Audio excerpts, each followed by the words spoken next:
Hi friends, ఈరోజు ముఖ్యంగా మన యొక్క అప్డేట్స్ అనేవి చూసినట్టయితే 15th May 2025 కరెంట్ అఫైర్స్. ఇప్పటిదాకా మన యొక్క ఛానల్ ఎవరైతే సబ్స్క్రైబ్ చేసుకోలేదో వారందరూ సబ్స్క్రైబ్ చేసుకోండి. అలాగే వీడియో చూసాక మీకు నచ్చితే మీ యొక్క స్నేహితులు కూడా షేర్ చేయండి. మొదటి ప్రశ్న చూసినట్టయితే, India recently signed as US brokered ceasefire agreement with which country? Bharat ఇటీవలే ఏ దేశంతో అమెరికా మధ్యవర్తంలో కాల్పుల విరామం ఒప్పందాన్ని కుదిరించుకుంది? దీనికి సంబంధించిన ఉద్దేశం ఏంటి, దీనికి సంబంధించిన వివరాలు కూడా తెలుసుకుందాం. సరైన సమాధానం చూసినట్టయితే ఆప్షన్ బి పాకిస్తాన్. రీసెంట్గా మన యొక్క దేశంలోని జరిగిన కొన్ని కారణాల వల్ల పాకిస్తాన్కి మనకి యుద్ధం అనేది జరుగుతుంది. అయితే ఈ యొక్క యుద్ధాన్ని కంట్రోల్ చేసిన దేశం ఏదైనా ఉందంటే అది అమెరికా అధ్యక్షుడు మన యొక్క డొనాల్డ్ ట్రంప్ అని చెప్పొచ్చు. అయితే ఆయన యొక్క ఉద్దేశం ఏంటనేది మన ఎక్స్ప్లెనేషన్లో కూడా తెలుసుకుందాం. ఇంకా ఎక్స్ప్లెనేషన్ చూసినట్టయితే ఎక్స్ప్లెనేషన్లో చాలా క్లియర్గా చెప్పడం జరిగింది. The case fire agreement between India and Pakistan was indeed mediated by the United states. ఈ యొక్క కేస్ ఫైర్ ఏదైతే ఉందో ఈ యొక్క వార్కి సంబంధించి ఇండియా భారత్ మధ్య జరుగుతుంది. అయితే దీనికి మధ్యవర్తి కింద మన యొక్క యునైటెడ్ స్టేట్స్ ప్రెసిడెంట్ అయిన మన డొనాల్డ్ ట్రంప్ అనే మన యొక్క అనౌన్స్ చేయడం జరిగింది. ఆ యొక్క రెండాటిని కూడా కంట్రోల్ చేయడానికి ఆయన ఫుల్ స్టాప్ పెట్టడానికి ఫుల్ అండ్ ఇమీడియేటెడ్ కేస్ ఫైర్ అని చెప్పి ఆయన ఈ యొక్క అగ్రిమెంట్కి అనేది తీసుకురావడం జరిగింది. అయితే దీని యొక్క లక్ష్యం ఏంటనేది చూసినట్టయితే ఇరు దేశాల మధ్య జరుగుతున్న ఈ యొక్క యుద్ధం వల్ల మోర్ దెన్ పీపుల్స్ ఉగ్రవాదులు ఎవరైతే ఉంటారో వీళ్ళందరినీ దృష్టిలో పెట్టుకొని ఈ యొక్క కేస్ ఫైర్ అనేది కంట్రోల్ చేయడం జరిగింది. ఈ విధంగా వారిని అనేది ఆపడం జరిగిందని వారు చెప్పడం జరిగింది. ఈ ఉగ్రవాదుల కారణంగా పేద ప్రజలు చాలా ఇబ్బంది పడుతున్నారని చెప్పి వాళ్ళని అంతం చేయడం లక్ష్యంతో ఈ యొక్క కేస్ ఫైర్ని స్టాప్ చేయడం జరిగింది. రెండు దేశాల మధ్య ఒప్పందాన్ని మన యొక్క ట్రంప్ తీసుకురావడం జరిగిందని వాళ్ళు చాలా క్లియర్గా చెప్పడం జరిగింది. Second question, PM Modi inaugurated development project worth how many crores in Varanasi? వారణాసిలోని ఎన్ని కోట్ల రూపాయలు అభివృద్ధి ప్రాజెక్టును పిఎం మోదీ ప్రారంభించనున్నారు? దీనికి సంబంధించి సరైన సమాధానం ఆప్షన్ బి 3,880 కోట్లతోటి ఈ యొక్క ప్రాజెక్ట్ని ప్రారంభిస్తున్నారు. అసలు ఈ ప్రాజెక్ట్ ఏంటి, దీనికి సంబంధించిన వివరాలు కూడా మనం తెలుసుకుందాం. అయితే వారణాసి సంబంధించి అక్కడ ఉన్న ప్రత్యేక టెంపుల్ ఏంటనేది కూడా మనందరికీ తెలుసు. అయితే దీనికి సంబంధించిన వివరాలు కూడా తెలుసుకుందాం. అయితే ఎక్స్ప్లెనేషన్ వచ్చేసరికి చూసినట్టయితే ఈ యొక్క ప్రాజెక్టు సుమారుగా 3,880 కోట్లతోటి వారణాసిలోని ఈ యొక్క డెవలప్మెంట్ అనేది చేయడం జరుగుతుంది. Including road waves, railway and river fort beautification అని చెప్పి చెప్పడం జరిగింది. వారణాసిలోని రోడ్స్, రైల్వే, రివర్ అంటే తెలుసు కదా, సముద్రానికి సంబంధించి వంతెనలు, వీటికి సంబంధించి మొత్తం మీదుగా ఈ యొక్క ఖర్చు అనేది పెట్టనున్నారు. అయితే దీనికి సంబంధించి మొత్తం ఖర్చును చూసినట్టయితే 3,880 కోట్లతోటి ఈ యొక్క ప్రాజెక్ట్ని ప్రారంభించడం జరిగిందని చెప్పడం జరిగింది. అంటే ఫర్దర్ అప్డేట్స్ కూడా ఫర్దర్ వచ్చే కరెంట్ అఫైర్స్లో కూడా ఉంటుంది. ఇంకా థర్డ్ క్వశ్చన్ చూసినట్టయితే, Virat Kohli announced retirement from which cricket format? Virat Kohli A cricket format నుంచి రిటైర్మెంట్ ప్రకటించాడు? ఇక్కడ చూసినట్టయితే సరైన సమాధానం ఆప్షన్ సి టెస్ట్. రీసెంట్గా కోహ్లీ తన యొక్క రిటైర్మెంట్ గురించి ప్రకటించడం జరిగింది. అయితే అది ఏ సిరీస్ అని చూసినట్టయితే టెస్ట్ సిరీస్కి సంబంధించి ఆయన రిటైర్మెంట్ అనేది పూర్తి స్థాయిగా తీసుకుంటున్నట్లు ఆయన ప్రకటించడం జరిగింది. అయితే దానికి సంబంధించిన ఫర్దర్ ఇన్ఫర్మేషన్ కూడా మనకు ఫర్దర్ క్లాసెస్లో కూడా వస్తుంది. మన అప్డేట్స్ కూడా ఎలా ఉంటాయంటే ప్రజెంట్ పర్పస్ మీద డిపెండ్ అయ్యి మన యొక్క అప్డేట్స్ అనేవి ఉంటుంది. అదేవిధంగా చూసినట్టు ఇక్కడ ఎక్స్ప్లెనేషన్ చూద్దాం. Virat Kohli retirement from test cricket has sent shock wave through the cricketing world. ఈ యొక్క ఇక్కడ మనం చూసినట్టయితే క్రికెట్ వరల్డ్ మొత్తం కూడా షాక్ అయిందని చెప్పి అనడం జరిగింది. ఎప్పుడైతే మన యొక్క కోహ్లీ ఈ యొక్క డెసిషన్ తీసుకున్నాడో మొత్తం క్రికెట్ వరల్డ్, క్రికెట్ ఫ్యాన్స్ ఎవరైతే ఉంటారో వీళ్ళందరూ కూడా షాక్ అవ్వడం జరిగిందని చెప్పడం జరిగింది. The Indian batting legend announced is the decision on May 12, 2025. మే 12న ఆయన యొక్క ఒపీనియన్ని చెప్పడం జరిగింది. నేను టెస్ట్ సిరీస్కి రిటైర్మెంట్ తీసుకుంటున్నానని చెప్పి ఆయన ఒపీనియన్ అనేది May 12, 2025న అనౌన్స్ చేయడం జరిగింది. Bringing an end to the is 14 years career in the longest format of the game. ఆయన 14 సంవత్సరాల్లోని ఈ యొక్క గేమింగ్ అని చెప్పి చెప్పడం జరిగింది. ఇప్పటికి ఆయన క్రికెట్ ఫీల్డ్కి వచ్చి 14 సంవత్సరాలు అయిందని చెప్పి వారు చెప్పడం జరిగింది. Kohli impress test record including 9,213 runs from 123 matches. ఆయన ఇప్పుడు దాకా టెస్ట్కి సంబంధించి 123 మ్యాచ్లు ఆడాడు. అయితే దాంట్లో సుమారుగా స్కోర్ అనేది 9,230 రన్స్ అనేది చేయడం జరిగింది. యావరేజ్ పరంగా చూసుకున్నట్టయితే 46.85 అని చెప్పడం జరిగింది. విత్ ఇక్కడ మనం చూసినట్టయితే టోటల్ టెస్ట్ సిరీస్లో ఆయన సాధించిన రికార్డులు చూసినట్టయితే 13 సెంచరీస్ అంటే 30 సెంచరీలు చేశాడు. అలాగే విధంగా 31 హాఫ్ సెంచరీస్ కూడా కంప్లీట్ చేయడం జరిగింది. ఈ is the Indians 4th highest run score in test మ్యాచ్లోని ద హైయెస్ట్ రన్ స్కోర్లో ఈయన 4th ప్లేస్లో ఉండడం జరిగింది. ద బిహైండ్ చూసినట్టయితే మొదటి ప్లేస్లో సచిన్ టెండూల్కర్, రాహుల్ ద్రావిడ్, సునీల్ గవాస్కర్. వీళ్ళందరి తర్వాత ప్లేస్ కోహ్లీ భర్తీ చేయడం జరిగింది. యాజ్ ఎ ఈయన కెప్టెన్గా Kohli leading India to 40 wins in 68 test. 68 test మ్యాచ్ల్లోని 40 విన్నింగ్స్ అనేవి సాధించడం జరిగింది. ఎవరి వల్ల? మనకు కోహ్లీ కెప్టెన్ కింద ఉన్నప్పుడు. ఇలాంటి మోస్ట్ ఇంపార్టెంట్ అప్డేట్స్ అనేవి మీ యొక్క నోట్స్లో కూడా రాసుకోండి. 4వ ప్రశ్న చూసినట్టయితే what is the percentage increase in paediatric TB cases in India? భారతదేశంలో పీడియాట్రిక్ టీబీ కేసుల శాతం ఎంత పెరిగింది అని చెప్పి అడగడం జరిగింది. సరైన సమాధానం చూసినట్టయితే ఆప్షన్ సి 38%. ఎక్స్ప్లెనేషన్ చూసినట్టయితే there has been a 38% increase in paediatric TB cases in India. Percentage a significant challenge to health care service. మన Indian central health care service దీని ఒక టార్గెట్ కింద ఈ యొక్క ఛాలెంజ్ కింద తీసుకోవడం జరిగింది. The national tuberculosis elimination programme reported that approximately 3.42 lakhs children's. ఇక్కడ మనం చూసినట్టయితే సుమారుగా 3.42 లక్షల మంది చిల్డ్రన్స్ వారికి ఏజ్ అనేది చూసినట్టయితే ఇప్పుడే పెట్టిన పసిబిడ్డ నుండి 14 సంవత్సరాల ఏజ్ కలిగిన ప్రతి ఒక్కరిను estimated to get TB every year, accounting for about 60% of the total TB cases reported to NTEP in 2020. 2020 ప్రణాళిక ప్రకారం ఎన్టీపీసీ సర్వే పరంగా చూసినట్టయితే 6% మన యొక్క చిల్డ్రన్సే టీబీ యొక్క రోగానికి బలవుతున్నారని చెప్పడం జరిగింది. భారతదేశంలోని పీడియాట్రిక్ టీబీ కేసు 38 పెరిగాయి. ఇది ఆరోగ్య సంరక్షణ సేవలకు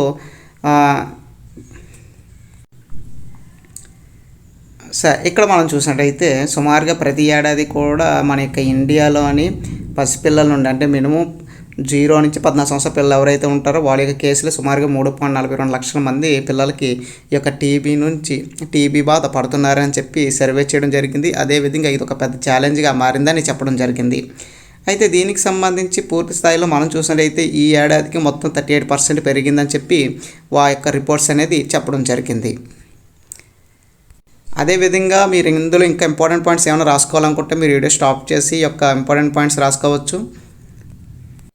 5వ ప్రశ్న చూసినట్టయితే where was the 14th Asian fishery and aquaculture forum held? 14వ ఆసియా ఫిషరీ అండ్ ఆక్వాకల్చర్ ఫార్మ్ ఎక్కడ జరిగింది? సరైన సమాధానం ఆప్షన్ సి న్యూఢిల్లీ. ఇక్కడ మనం చూసినట్టయితే ఈ యొక్క ఆక్వాకల్చర్ అనేది ఇది 14వ ఆసియా ఫిషరీ అండ్ ఆక్వాకల్చర్ ఫార్మ్కి సంబంధించి భారతదేశంలోని మన యొక్క ఢిల్లీలోని 2025 ఫిబ్రవరి 12 నుంచి 14 వరకు జరిగింది. అయితే దీని యొక్క ముఖ్య ఉద్దేశం ఏంటంటే మన యొక్క ఆసియా ఖండంలో ఉన్న దేశాలందరికీ కూడా చేపల పెంపకం తర్వాత ఆక్వాకల్చర్ యొక్క రంగాల గురించి దేశంలో ఏ విధంగా ఉపయోగపడతాయి, వాటిని ఎంత స్థాయికి తీసుకెళ్ళవచ్చు, దాని మీద ఒక అవగాహనని కల్పించడానికి ఈ యొక్క ప్రోగ్రామ్ అనేది కండక్ట్ చేయడం జరిగింది. చేపల పెంపకం తర్వాత ఆక్వాకల్చర్ రంగంలో ఏషియా దేశాలు మధ్య సహకారాన్ని పెంపొందించడము, అదేవిధంగా అభివృద్ధి ప్రోత్సహించడము, ఆర్థికంగా తర్వాత చేపల ఉత్పత్తి వ్యవస్థలను ప్రోత్సహించడానికి ఈ యొక్క కార్యక్రమం లక్ష్యంగా చేయడం జరిగిందని చెప్పడం జరిగింది. 6వ క్వశ్చన్ చూసినట్టయితే which group agreed to the Gaza ceasefire deal? Gaza కాల్పులు విరామం ఒప్పందానికి ఏ గ్రూపు అంగీకరించింది? సరైన సమాధానం ఆప్షన్ బి హమాసా. ఆప్షన్ బి హమాసా. ఎక్స్ప్లెనేషన్ చూసినట్టయితే హమాసా agreed to the ceasefire deal mediated by the Egypt, Qatar and United States. ఇక్కడ మనం చూసినట్టయితే ఈ యొక్క ఒప్పందాన్ని నిలిపివేసింది ఎవరని చూసినట్టయితే ఈజిప్ట్, ఖత్తర్, అమెరికా, మధ్యవర్తులుగా ఈ యొక్క కాల్పుల విరామం ఒప్పందానికి అమాస అంగీకరించింది. అయితే ఇక్కడ గాజీకి అమాసాకి జరుగుతున్న వార్లోని ఈ యొక్క ఒప్పందాన్ని తీసుకురావడం జరిగింది. ఏ దేశాలు? Egypt, ఖత్తరు, America. ఈ యొక్క 3 దేశాలు సహకారంతో ఈ యొక్క కాల్పుల్ని కంట్రోల్ చేయడం జరిగింది. మనకి ఎగ్జామ్లో అడిగితాడు ఏ దేశాలు ఈ యొక్క ఒప్పందాన్ని కుదిరించాయి అని చెప్పి మనల్ని ఎగ్జామ్ ఓరియంటెడ్లో క్వశ్చన్స్ అనేది అడగడం జరుగుతుంది. అదేవిధంగా ఇరు దేశాల మధ్య యుద్ధం ఏ దేశాల మధ్య జరిగిందనేది కూడా క్వశ్చన్ కింద రావడం జరుగుతుంది. అదేవిధంగా ఇక్కడ గాజా ఏదైతే ఉందో గాజా క్యాపిటల్ ఏంటనేది నాకు కామెంట్ బాక్స్లో మెన్షన్ చేయండి. ఎవరైతే వీడియో చూస్తున్నారో వాళ్ళందరూ కూడా క్యాపిటల్ నేము మన యొక్క కామెంట్ బాక్స్లో మెన్షన్ చేయండి. అదేవిధంగా ఆ యొక్క గాజా ప్రెసిడెంట్ ఎవరైతే ఉన్నారో ఒక ప్రెసిడెంట్ నేమ్ కూడా మెన్షన్ చేయండి. 7వ ప్రశ్న చూసినట్టయితే where was the 14th edition of the Indo Russia naval exercise Indra held? Indo Russia's నావిక దళ విన్యాసం ఇంద్ర యొక్క 14వ ఎడిషన్ ఎక్కడ జరిగింది? సరైన సమాధానం చూసినట్టయితే మన యొక్క మద్రాస్, చెన్నై. ఎక్కడ? చెన్నైలోని ఈ యొక్క 14వ ఎడిషన్ అనేది కండక్ట్ చేయడం జరిగింది. భారత్ అదేవిధంగా రష్యా 2 దేశాల మధ్య ప్రతి ఏడాది కూడా ఈ యొక్క విన్యాసాలు అనేది కండక్ట్ చేస్తారు. అలాగే ఇండియన్ రష్యాకి సంబంధించి 14వ ఎడిషన్ అనేది మన యొక్క చెన్నైలోని జరిగింది. ఇక్కడ మనం చూసినట్టయితే the 14th edition of India Russia naval exercise was held in Chennai to promoted naval cooperation between India and Russia. The 14th edition of the India-Russia naval exercise, also known as Exercise Indra, was indeed held in Chennai, India, was March 28 to April 2nd, 2025. దీనికి సంబంధించి event అనేది March 28 నుండి April 2 వరకు సుమారుగా 3 days అనేది ఈ యొక్క event అనేది కండక్ట్ చేయడం జరిగింది. వారి యొక్క నావిక దళాలకు సంబంధించిన మిసైల్స్, వారి యొక్క జెట్ ఫ్లైట్స్ ఇవన్నీ కూడా యూజ్ చేసి అక్కడ ఒక విన్యాసాలు అనేది ఈ యొక్క ఇంద్ర అనే విన్యాసాలని ఈవెంట్ని కండక్ట్ చేయడం జరిగింది. అది కూడా సముద్రం పైన అని చెప్పొచ్చు. పరస్పర సహకారాన్ని పెంపొందించుకోవడమే లక్ష్యంగా ఈ యొక్క విన్యాసాలు జరిగాయని చెప్పి వాళ్ళు చాలా క్లియర్గా చెప్పడం జరిగింది. 8వ క్వశ్చన్ చూసినట్టయితే which Asian meeting is scheduled to be held in New Delhi? న్యూఢిల్లీలోని ఏ ఏషియన్స్ సమావేశం జరగనుంది అంటే ఫ్యూచర్లో జరగనుంది అని చెప్పి చెప్పడం జరిగింది. అయితే అది ఏషియన్స్కి సంబంధించి అంటే మన ఆసియా ఖండ కదా, మన యొక్క ఖండానికి సంబంధించి నెక్స్ట్ ఈవెంట్ అనేది ఢిల్లీలోని జరగనుంది. అయితే అది ఏంటని చెప్పి అడగడం జరిగింది. Asian defence ministry meeting plus. Asian defence ministry meeting plus. Option C is the సరైన సమాధానం అని చెప్పొచ్చు. 9వ ప్రశ్న చూసినట్టయితే how many people dead due to the spurious liquor in Amritsar? అమృత్సర్లోని కల్తీ మద్యం కారణంగా ఎంతమంది చనిపోయారు? కల్తీ మద్యం కారణంగా ఎంతమంది చనిపోయారు చూసినట్టయితే సరైన సమాధానం ఆప్షన్ బి 14 మంది. ఆప్షన్ బి 14 మంది. అయితే దానికి సంబంధించిన ఎక్స్ప్లెనేషన్ అనేది చూద్దాం. ఎక్స్ప్లెనేషన్ చూసినట్టయితే పంజాబ్లోని అమృత్సర్లోని బెంగాలీ, పాతాల్పూర్, మరాఠీ, కలాస్, తెరివాల్, తల్వాండ్ సహా 5 గ్రామాల్లోని కల్తీ మద్యం తాగి 14 మంది ప్రాణాలు కోల్పోయారు. బాధితులు ముఖ్యంగా సమీపంలోని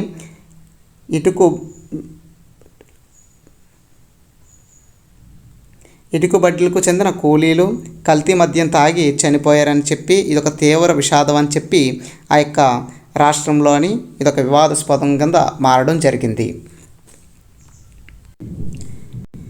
దీనికి సంబంధించి ఇదైతే అంత ఇంపార్టెంట్ బిట్ అయితే కాదు. ఇది అన్ఫార్చునేట్లీ ఈ యొక్క బిట్ అనేది మన వాళ్ళు అప్డేట్ చేయడం జరిగింది. అయితే ఇది మోస్ట్ ఇంపార్టెంట్ అయితే కాదు, దీన్ని ఇగ్నోర్ చేయండి.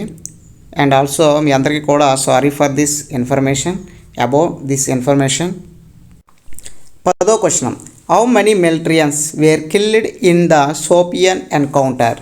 సోపియన్స్ ఎన్కౌంటర్లో ఎంతమంది ఉగ్రవాదులు అంతమయ్యారు? సరైన సమాధానం ఆప్షన్ 3. సరైన సమాధానం ఆప్షన్ 3. ఈ యొక్క సోపియా ఎన్కౌంటర్ ఏదైతే ఉందో ఇందులోని ఉగ్రవాదుల్ని 3 చంపడం జరిగింది రీసెంట్గా జరిగిన ఈ యొక్క వార్లోని. ఇక్కడ మనం చూసినట్టయితే ఎక్స్ప్లెనేషన్లో 3 militants were killed in the encounter with security force in Shopian district.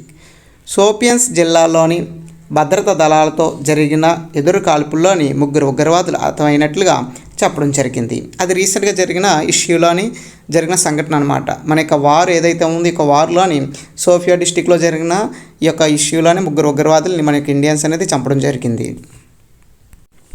11వ ప్రశ్న చూసినట్లయితే, when was the national fisheries digital platform registration campaign held? National fisheries digital platforms registration campaign ఎప్పుడు జరిగింది? దీనికి సంబంధించిన సరైన సమాధానం చూసినట్టయితే 14 నుండి 22 వరకు దీనికి సంబంధించిన ఈవెంట్ అనేది కండక్ట్ చేయడం జరిగింది. అయితే దీనికి సంబంధించిన ఎక్స్ప్లెనేషన్ కూడా మనం ఇప్పుడు చూద్దాం. The campaign aim to registered fisherman on the national fisheries digital platform. ఈ యొక్క నేషనల్ ఫిషరీస్ డిజిటల్ ప్లాట్ఫామ్లో ప్రతి మత్స్యకారుడు ఎవరైతే ఉంటారో వాళ్ళందరూ కూడా రిజిస్ట్రేషన్ అనేది చేసుకోవాల్సి ఉంటుంది. The campaign aim to register 3 lakhs fisherman on the national fisher digital platform ఈ శక్తి.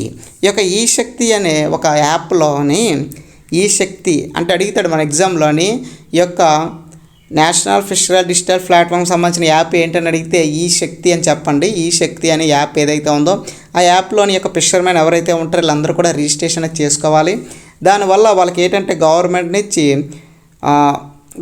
నుంచి వాళ్ళకి లోన్స్ కానీ వాళ్ళ యొక్క అభివృద్ధికి కానీ ఎంతగానో ఉపయోగపడుతుంది. అయితే గవర్నమెంట్ యొక్క లక్ష్యం పరంగా మొదటి విడతలో సుమారుగా 3 లక్షల మంది వరకు వీళ్ళు టార్గెట్ అనేది తీసుకోవడం జరిగింది.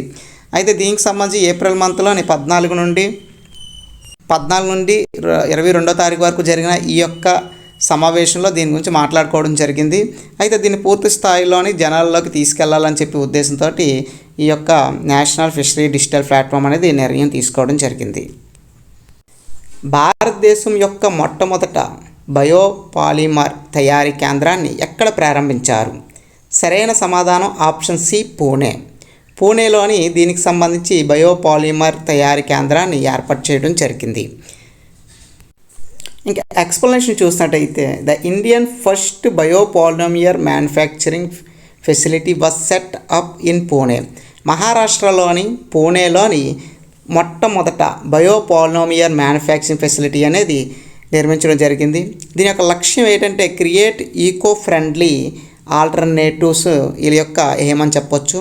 అయితే దీని యొక్క పర్పస్ ఏంటని చూసినట్టయితే Indian first biopolymer manufacturing facility was actually set up in a Kumbhi. ఎక్కడ? కుంభీ. యాక్చువల్గా చెప్పాలంటే కుంభీ ఉత్తరప్రదేశ్లోని అప్లోడ్ చేయాల్సి ఉంది. యాక్చువల్గా దీనికి సంబంధించిన కన్స్ట్రక్షన్ అనేది మొట్టమొదటిగా ఉత్తరప్రదేశ్ కుంభీలో చేయాల్సి ఉంటుంది. అయితే దాన్ని తీసుకొచ్చి మన యొక్క ముంబై అంటే మహారాష్ట్ర పూణేలోని ఎస్టాబ్లిష్ చేయడం జరిగింది. This facility established by the Balrampur Chini Mills will produce plastic acid a biodegradable and compostable biopolymer that can replace single use plastic. దీన్ని ఒక స్థాయిలో చెప్పాలంటే దీన్ని ఏ విధంగా అంటే established by the Balrampur Chini Mills ద్వారా దీన్ని ఎస్టాబ్లిష్ చేయడం జరిగింది. వీళ్ళు ఏం ప్రొడ్యూస్ చేస్తారంటే ప్లాస్టిక్ యాసిడ్ని వీళ్ళు ప్రొడ్యూస్ చేయడం జరుగుతుంది. అంటే ఈ యొక్క బయోపాలిమర్ మ్యానుఫ్యాక్చరింగ్ ఫెసిలిటీ ఏదైతే ఉందో దీని ద్వారా ప్లాస్టిక్ సంబంధించిన లిక్విడ్ ఏదైతే ఉంటుందో యాసిడ్ అనేది ప్రొడ్యూస్ చేయడం జరుగుతుంది. Biodegradable and compostable biopolymer that can replacement కూడా చేయడం జరుగుతుంది. వేస్ట్ ప్లాస్టిక్ ఏదైతే ఉందో ఆ ప్లాస్టిక్ని మళ్ళీ రీప్లేస్మెంట్ చేసి కొత్త ప్లాస్టిక్ వస్తువుల్ని వాళ్ళు తయారు చేయడం జరుగుతుంది. ఆ విధంగా ఈ యొక్క రంగం అనేది చాలా ఉపయోగపడుతుంది. అయితే ఇక్కడ గుర్తుపెట్టాల్సిన విషయం ఏంటంటే the Indians first biopolymer manufacturing facility ఎక్కడుందని అడిగితే సరైన సమాధానం పూణే అని చెప్పి క్లియర్గా మీరు మెన్షన్ చేయొచ్చు. అదేవిధంగా కాస్త మన డెప్త్కి వెళ్ళినట్టయితే ఇక్కడ ఏం చెప్పాడు చూద్దాం.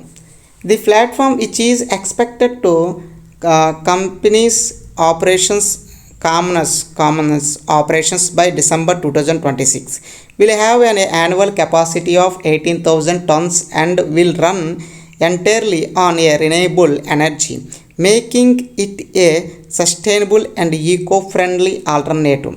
This initiative aligns with India's goal of reducing plastic waste and promoting the sustainable industrial growth.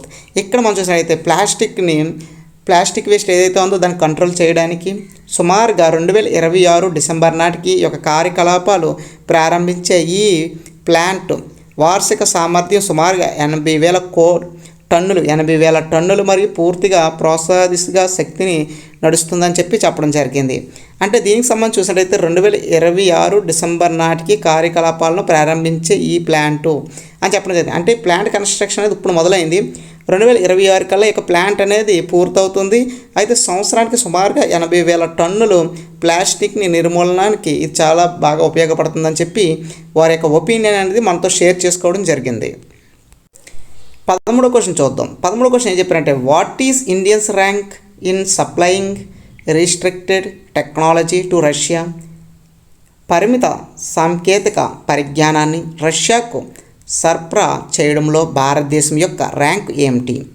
ఆ విధంగా చూసుకున్నట్టయితే మన యొక్క ర్యాంక్ అనేది ఇండియా యొక్క ర్యాంకు సెకండ్లోని ఉండడం జరిగింది. ఆప్షన్ బి సరైన సమాధానం. ఇక్కడ మనం చూసినట్టయితే India is the second largest supplier of restricted technology to Russia after the USA. మొదటి ప్లేస్లో చూసినట్టయితే రష్యా దేశానికి ఆయుధాలు కానీ తర్వాత కొన్ని టెక్నాలజీకి సంబంధించిన ఇష్యూస్ కానీ సప్లై చేయడంలోని రష్యా మొదటి ప్లేస్లో ఉంటే యుఎస్ఏ అమెరికా మొదటి ప్లేస్లో ఉంటే ఇండియా సెకండ్ ప్లేస్లో ఉండడం జరిగింది. అంటే రష్యాతో రిలేషన్షిప్ కానీ వారి యొక్క పరిజ్ఞానాన్ని పరస్పరం షేర్ చేసుకోవడంలో కానీ టెక్నాలజీ విషయంలో కానీ ప్రతి దాంట్లో కూడా రష్యాతో షేర్ చేసుకోవడంలో ఇండియా సెకండ్ ప్లేసు, అమెరికా మొదటి ప్లేస్లో ఉండడం జరిగింది. ఇక్కడ మనం చూస్తే India as actual surprise to the USA to become the second largest supplier of restricted technology to Russia with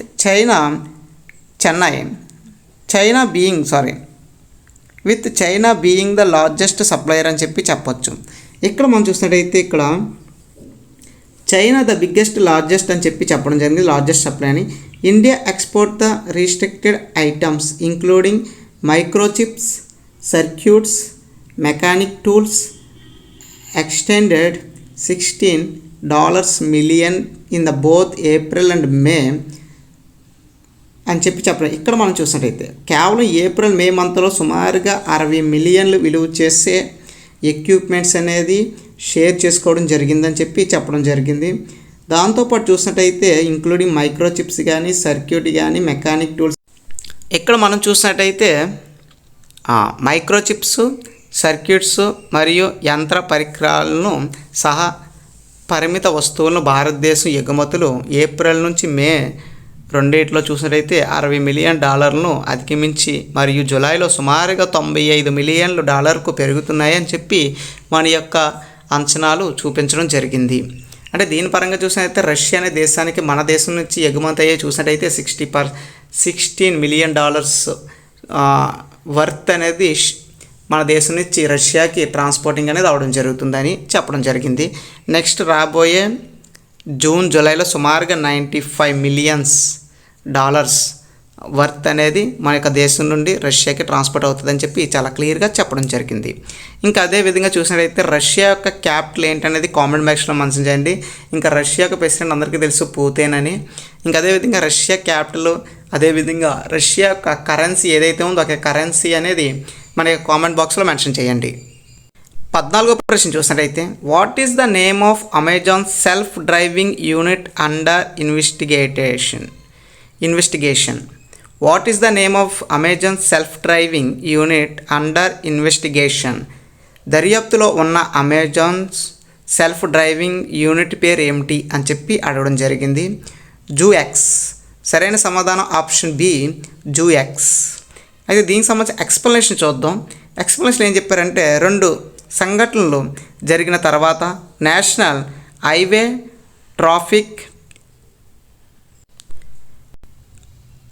traffic self administration launched a probe into Zoox automated driving system after 2 incidents occurred. As a resulted Zoox agreed to recall 258 vehicles equipped with self-driving software versions released before November 5th. 2025 November 5 కల్లా సుమారుగా 2,580 వెహికల్ని 258 వెహికల్ని upgrade చేయనున్నారు, అంటే వాటిని బయటకు వచ్చే అవకాశం ఉందని చెప్పడం జరిగింది. అయితే దీనికి సంబంధించిన ఒక టెస్ట్ అనేది కండక్ట్ చేయడం జరిగింది డ్రైవింగ్ సిస్టమ్ది. ఆఫ్టర్ 2 ఇన్సిడెంట్స్ తర్వాత దీన్ని వాళ్ళు రిలీజ్ చేస్తారని చెప్పడం జరిగింది. అయితే దీనికి సంబంధించిన 2 టెస్టులు అనేది కండక్ట్ చేయడం జరుగుతుంది. సెల్ఫ్ డ్రైవింగ్ ఏదైతే ఉందో ఆ యొక్క కొత్త మోడల్ ఈ యొక్క వెహికల్స్ ఏవైతే ఉన్నాయో జూఎక్స్ అనేది ఆటోమేటెడ్ డ్రైవింగ్ సిస్టమ్ అనమాట.